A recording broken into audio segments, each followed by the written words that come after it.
Here at the NARUC Winter Policy Summit, I'm with John Griffith, CEO of American Water. John, thanks for spending some time with us on this busy conference. Thank you, Zach. Pleasure to be here. So tell me, you have the most unique view probably of anyone here of the national map as it relates to water infrastructure. What are some of the trends that you're seeing play out, the conversations that you're having here? What do people need to know about the water map of America? Yeah, it's pretty interesting, Zach. And our view is a countrywide view. We're in 14 states today and on 18 military installations, and we're getting bigger because we're merging with essential utilities.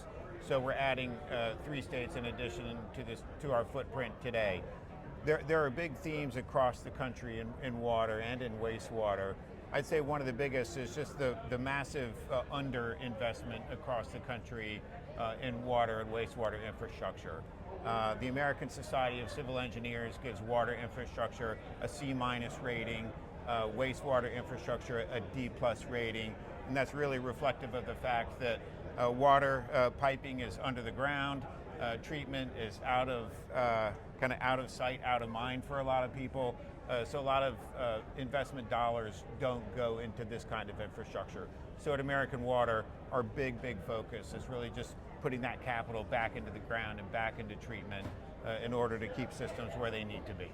And are there any models of regions, because you have, again, that bird's eye view, that are maybe providing either the playbook or what modernization programs should look like? Yeah.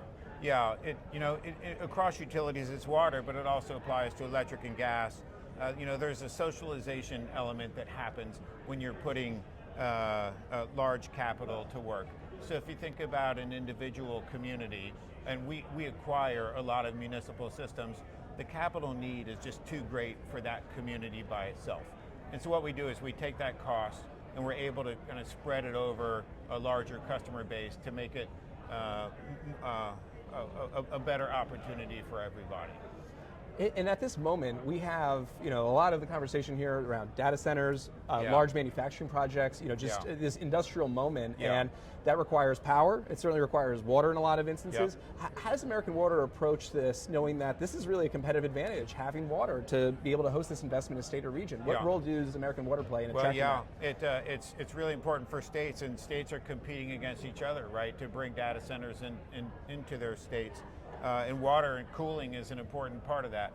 For American Water, our main focus is to make sure that for our existing customer base, that we're not sacrificing or compromising that resource for our customers, number one. And number two is we want to make sure that any cost associated with supplying water to data centers doesn't come at the expense of our existing customers. Having said that, data centers are a real opportunity, and certainly we want to be a part of it when those opportunities present themselves. So I know a lot of states and regions are kind of reacting to this moment because the capital is there to attract that investment, but obviously a lot of what we're talking about takes time to plan. American Water has a capital program laid out over the next several years. What does that entail? What does it take to build a modern water infrastructure system? Well, for us, it's what we talked about, the pipe in the ground and the treatment, but also for a modern water infrastructure, water quality is paramount, right? And so we're encountering issues like PFAS, replacing lead and copper service lines that are very necessary. So for us, human health is paramount. And we see that across our system, from source water quality, removing any contamination through treatment, through water lines. Water losses are a big issue for our sector. You see some areas across the country where water losses can be 30, 40, 50%. That's after you've treated the water. I think in our country, 2 trillion gallons every year are treated and then lost, which is just kind of flushing money down the toilet, not where you want to be. Literally.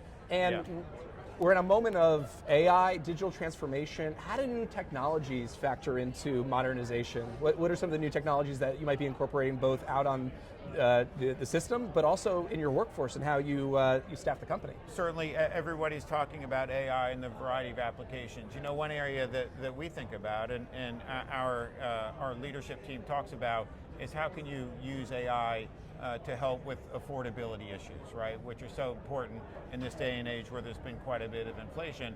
If you can use AI to go find that customer segment that needs the help and be able to proactively bring those into your affordability programs, that could be a very significant area for AI. We certainly see AI across the ability, leak detection, things like that in operations, cyber protection. We see AI in the regulatory framework in terms of being able to efficiently prosecute rate cases, things like that. So there will be increasing usage for AI in our company.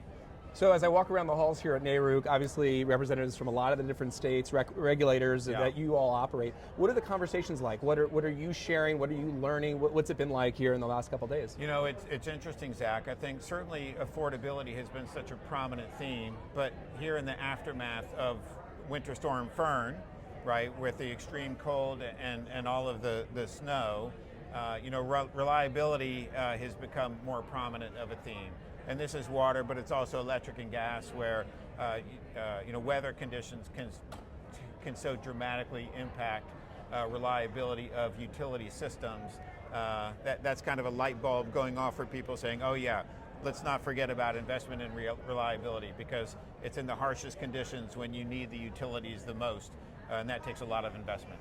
I mean, it's great to have that top of mind for these regulators, but as they go back to their home states, what's the message that you would give to states, to governors, other leadership to say, here's how you can position yourself with modern water infrastructure? What needs to happen in these states to position for growth and for the future? Yeah, there needs to be an openness to capital investment in a way to make that affordable for a lot of people, and that can come in different ways. So again, as a private utility provider, we make acquisitions into service territories where the capital is so desperately needed.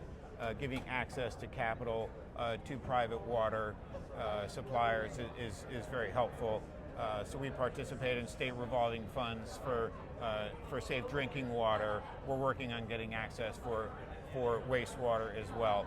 Things like that can be very important. What's unique to the water utility sector is the extreme level of fragmentation. There are about 55,000 municipal water providers out there, and when you think about problems like PFAS, like lead and copper, like cyber, where there's so much going on and it takes so much capital and just management focus, having some scale is very important. So anything that can be done to start to minimize the fragmentation would be healthy for consumers and for states. All right. John Griffith, thank you for spending some time and sharing your insight with us. Thank you, Zach. I appreciate it.